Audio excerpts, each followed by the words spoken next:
Il est préférable de maîtriser la souplesse arrière avant de travailler le flip arrière. La première étape est de descendre en pont avec une hauteur ou sans hauteur si vous y arrivez et de passer de l'autre côté en poussant dans vos jambes. Écartez vos jambes de la largeur de vos épaules, grandissez-vous bien et poussez dans vos jambes pour passer de l'autre côté. Pour l'impulsion, vous allez baisser vos bras et fléchir vos jambes en même temps et déséquilibrer un tout petit peu vers l'arrière pour allonger votre flip et pour ne pas qu'il soit en hauteur. J'ai essayé d'adapter cet exercice à la maison pour que tout le monde puisse le faire. Donc c'est pareil, la même impulsion et on va se jeter en arrière tout en restant gainé.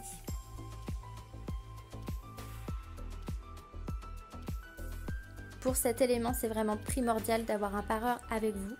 Donc une main derrière le dos, une main derrière la cuisse. Alors je prends mon impulsion, je déséquilibre et là j'arrive dans la phase du milieu. Je vais chercher le sol avec mes mains et je me redresse. Il y a la phase où on arrive en équilibre et on va ramener ses jambes de l'autre côté en poussant fort dans ses bras. Dès que j'arrive dans la phase d'équilibre, je repousse le sol avec mes bras. Donc là, je vous montre en faisant une souplesse arrière. Je vous donne quelques petits exercices. Donc là, c'est le repousser dans les épaules. Ne surtout pas fléchir les bras. Le pilou-pilou pour le retour du flip.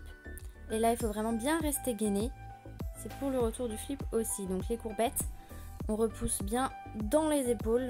On verrouille les coudes et on est très dynamique. C'est dans la repoussée du sol. Donc les courbettes, Spider-Man, la petite cuillère. Il faut impérativement avoir les bras tendus et les coudes verrouillés. Vraiment, il ne faut pas fléchir les bras. Vous pouvez bien évidemment prendre de l'élan en faisant un équilibre juste avant.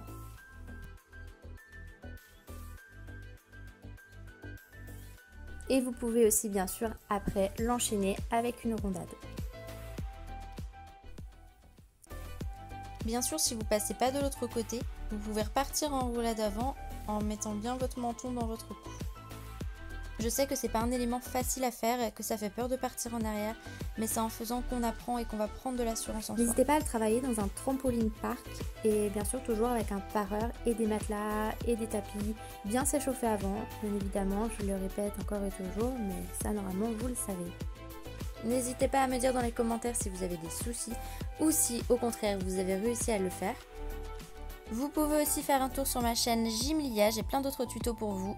Allez, je vous fais de gros bisous, ciao!